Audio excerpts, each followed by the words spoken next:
You weren't born to simply exist. Somewhere deep inside of you, beneath the noise, the doubt, the expectations of others, is a version of yourself you've barely met.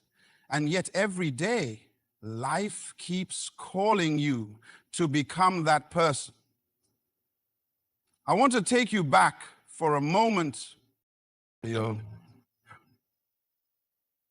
was once a little boy, about 9 years old, standing barefoot in the middle of a dusty field. He watched other children run ahead of him, laughing, chasing each other without a care in the world. But he stood still, not because he didn't want to run, but because he didn't believe he could keep up. Every time he tried before, someone told him he was too slow, too quiet, too soft. And over time, he stopped trying. One day, an old man sat beside him and said, "Why do you always stay behind?" The boy shrugged, "Because I don't think I can win." And the man said something that would never leave him. Winning isn't the goal, becoming is, and you can't become what you avoid. That boy was me. You see, most people aren't fighting the world. They're fighting themselves, their own beliefs, their own limits. And the saddest thing, most people lose the battle before they ever take the first step. But let me tell you something. You are not your fear. You are not your failures. You are not who they said you were when they didn't see your value. You are becoming. And becoming is a decision. It doesn't happen in a crowd. It happens when you're alone with your thoughts, when you choose to stop running from your potential and start reaching for it, even when it scares you.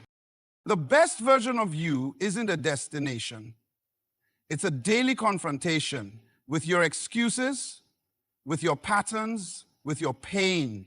And you will never change your life until you change the story you tell yourself. It's easy to imagine that one day, maybe when the timing is right, the money is better, or your confidence finally catches up, you'll wake up and feel ready to become the person you've always wanted to be. But here's the truth. That day doesn't come. Not in a lightning flash, not with a parade, not when you think you've arrived. Becoming the best version of yourself is not a single moment of clarity. It is not a motivational high. It's not a once-in-a-lifetime breakthrough. It is a daily decision, quiet, consistent, and often uncomfortable. I remember speaking to a young man who said, "I just don't feel like I'm becoming anything. I'm stuck." I asked him, "What did you choose this morning?" He looked confused. "What do you mean?" I said, "Did you choose your thoughts?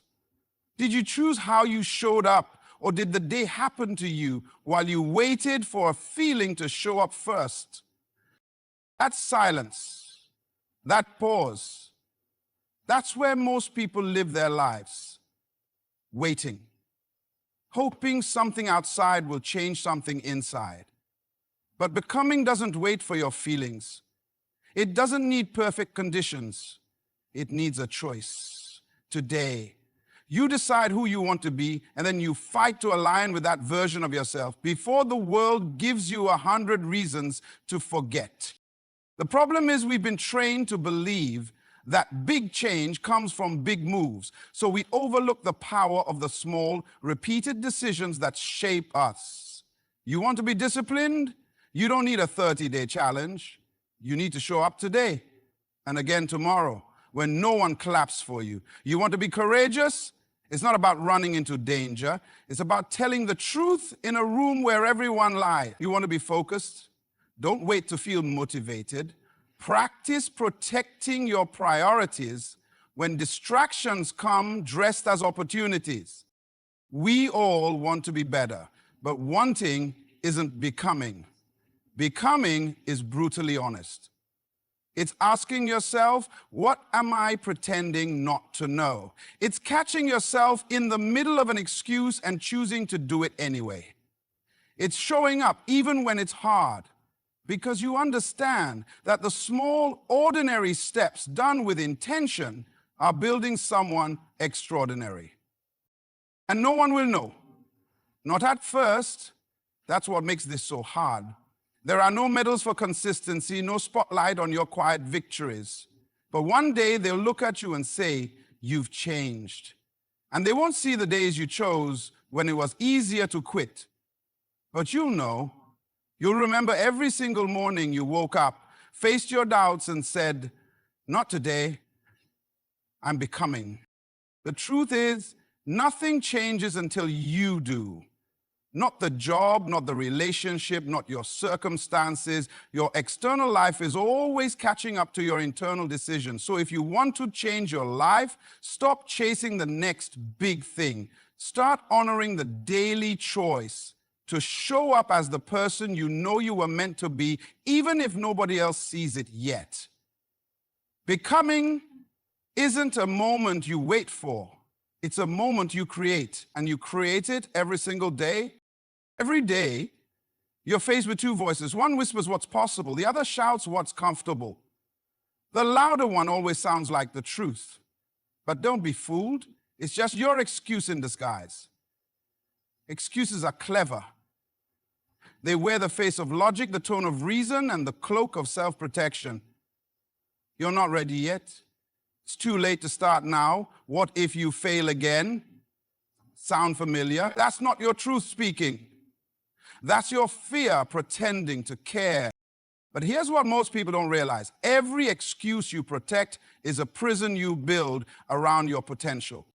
I once met a woman with extraordinary talent, sharp mind, powerful ideas, passion that lit up a room. But she was stuck. Year after year, she'd start and stop, saying it's just not the right time. I asked her, how many more years are you going to let your timing be the reason your gift stays hidden? She looked down and said, I don't know. But she did know. Deep down, she knew the truth. It wasn't about time. It was about fear. And fear wears many masks, but most often it shows up as an excuse. The tragedy is excuses feel safe. They make failure optional. If you don't try, you can't fall. If you don't step forward, no one can laugh if you stumble. But that safety is a lie. It doesn't protect you, it robs you. It robs you of the growth that only comes through risk, the strength that only comes through resistance, and the pride that only comes from showing up when it's hard. And let's be honest, most of the things we're afraid of aren't real. Rejection, you've survived it before. Failure, it's not the opposite of success, it's part of it. Judgment, people already have opinions. You might as well give them something true to talk about. Excuses are loud, but they're not rooted. They only grow stronger when you feed them your energy, your attention, your belief. And the only way to shrink them is to face them, speak them, and then break them. You want to know what stands between who you are and who you could be? It's not talent, not opportunity, not even time. It's the stories you keep telling yourself, the ones that let you off the hook. I'm just not built for this. No one will understand me. I'll try once things settle down. And the days keep slipping, not because you lack potential, but because you believed the lie that you needed to feel ready before you acted. But readiness is not a feeling, it's a decision. You become ready by doing it scared. You get stronger by choosing to show up with shaky hands and uncertain steps. The moment you stop feeding your excuses is the moment your growth begins. That's where power lives, not in perfection, but in responsibility. When you stop blaming the timing, the people, the past, and start asking, what can I control today? That's the day your excuses lose their voice. That's the day you stop running from your potential and start running toward it. You don't need more time, you need more truth. You don't need the perfect plan. You need the courage to begin with what you have, right where you are. Because no excuse, no matter how well crafted, can build the life you were meant to live. Only choices can do that. And every day, those choices are yours.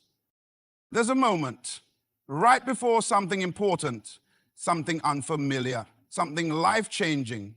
When your heart starts racing, your mind starts spinning, and everything in you screams, "Don't do it!" That's fear. And most people stop right there. But here's what you need to understand. Fear is not a wall. It only feels like one. It's not made of bricks or cement. It's made of thoughts. What ifs, past pain, worst case scenarios. And yet, it has stopped more dreams than failure ever could. What if I told you that fear doesn't show up to stop you, but to signal you? Not that something's wrong, but that something matters. You don't feel fear when you're doing things that don't stretch you. You don't feel fear when you're playing it safe. Fear is the sound of growth knocking at your door. It's the feeling that you're standing at the edge of a version of yourself you've never met before. And the reason it feels so terrifying is because it's unfamiliar, not because it's wrong. I remember sitting in front of a man who had turned down a massive opportunity, one that could have changed the entire course of his life. I asked him why. He said, "I felt afraid." And I thought maybe that was a sign I wasn't ready. I looked him in the eye and said, "No, that was a sign you were." You see, we've been conditioned to interpret fear as a stop sign, but more often than not, it's a green light. It means you're moving in the direction of growth. You were never meant to be fearless. That's a myth. You are meant to move in spite of fear, to feel the doubt, the tension, the nerves, and still choose to go forward. Courage isn't loud. It doesn't always roar. Sometimes it's a whisper that says, "I'm scared, but I'll try anyway." That whisper is what separates the person who watches their life from the sidelines from the one who dares to live it. Fear will always visit you. It comes with the territory of becoming. The higher you aim, the louder it gets. But the goal isn't to eliminate it. The goal is to redefine your relationship with it. What if, instead of backing away from the feeling, you leaned in? What if every time fear showed up, you asked, "What is this trying to teach me?" What if fear became your compass, not your cage? Because the truth is, the best parts of you are hiding behind what you're afraid to face. Your confidence, it's on the other side of that hard conversation. Your purpose, it's buried under the risk you're scared to take. Your strength, you won't find it by avoiding the storm. You'll discover it while walking through it. You can't grow in comfort. And fear? It's just the sign that you've stepped outside the circle of who you've been and into the possibility of who you're becoming. So the next time fear shows up, don't shrink, don't delay, don't let the feeling decide the outcome. Let it remind you this must matter. That trembling, that tight chest, that racing heart, that's the sign that you're close to something real. And you can either run from it or rise with it. You weren't born with limits, you were handed them. From the moment you could walk, someone started shaping your sense of identity. Be quiet. Don't ask too many questions. That's not for people like us. Maybe it was subtle, maybe it was loud, but over time, you began to believe that your potential had edges. that there was a ceiling to who you could become. But let me tell you something real and raw. You are not your past. You are your choices. And no matter where you've been, what you've done, or what's been done to you, you still get to decide who you become next.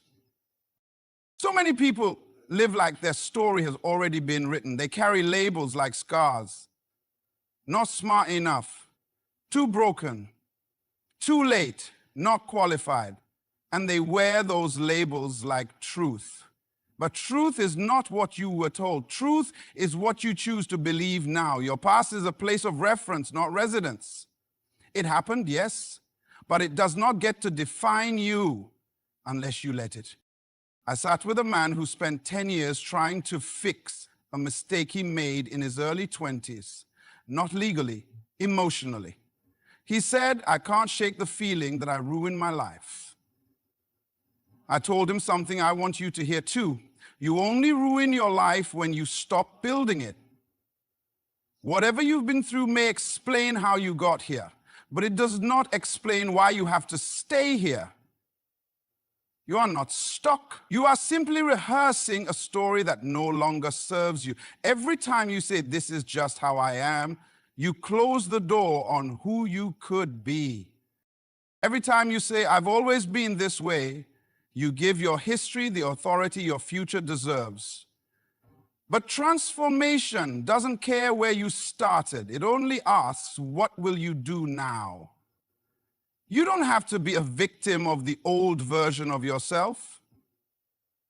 You don't have to keep playing the same role in a script you didn't write. If you want to turn the page, turn it. If you want to rewrite the narrative, start now. Because the moment you realize your choices are more powerful than your circumstances, that's the moment you begin to reclaim your life. You see, becoming isn't about pretending the past didn't happen. It's about refusing to let it have the final word. You can acknowledge the pain without living in it. You can carry the lesson without carrying the shame. You can be aware of your history without being bound by it. And it's not about changing everything overnight. It's about making one clear choice today to stop letting old wounds write new chapters, to stop giving old voices permission to shape your current identity, to stop hiding behind the excuse of who you used to be, because who you were yesterday has nothing on who you're capable of becoming tomorrow.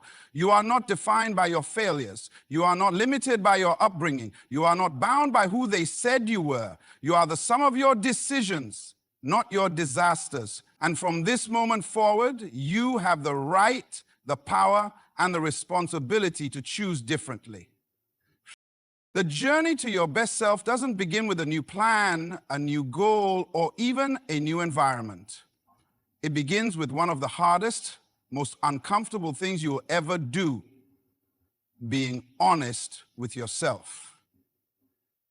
Not the filtered kind of honesty you post for approval, not the surface level, "I'm just being real" version we tell to protect our pride.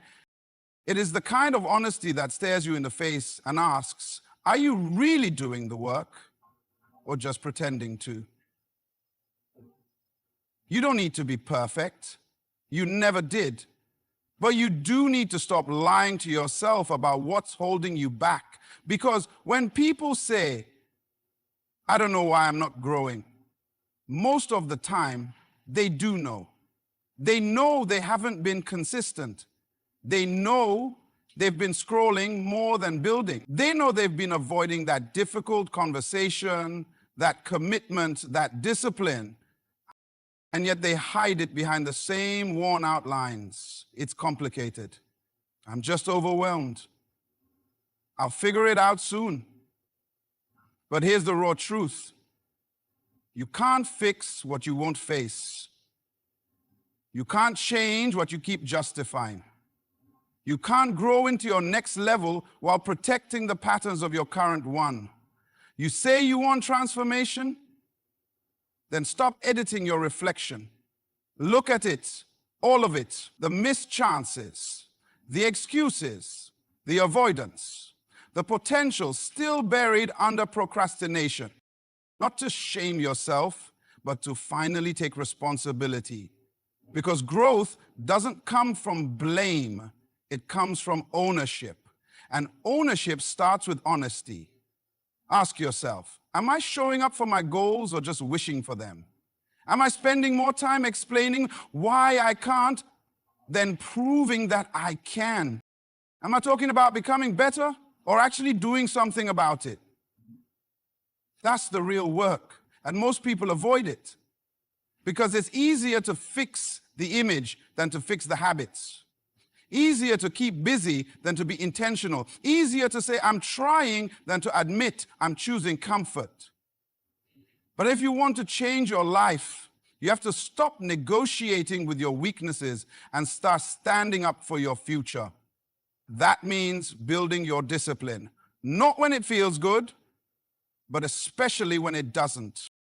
That means protecting your priorities even when distractions come dressed as obligations. That means doing the hard thing, the boring thing, the inconvenient thing, because you know your best self isn't found in ease, it's forged in effort. And no, it won't be perfect. You'll slip, you'll mess up, you'll want to quit. But the difference between those who become and those who don't is that the ones who become keep choosing honesty over excuses, effort over ego, and progress over pride. The version of you that you admire, the one you daydream about, the one that feels just out of reach, they're not some fantasy. They are the result of the small, private, honest decisions you make when no one is watching. So, if you're waiting for some big moment to prove you're serious about your growth, this is it. Not tomorrow, not after things settle down, not when you feel ready, right now. This decision, this day. Because the best version of you isn't somewhere far off in the future, they're already within you. Just waiting for you to show up and meet them. So now you know. The best version of you isn't waiting at the finish line. It's being built in every choice you make, every excuse you silence, every fear you face, every truth you finally confront. This journey isn't about perfection. It's about progress, about deciding daily that who you are is not the limit to who you can become. You are not behind. You are not too late. You are not broken. You are becoming. And that is powerful. So don't wait for permission. Don't wait for ideal conditions. Don't wait until you feel ready. Start now. Start messy. Start uncertain. Just start. Because every step forward, even the shaky ones, are building a version of you the world hasn't seen yet, but desperately needs. Look in the mirror and say it out loud. I choose to become.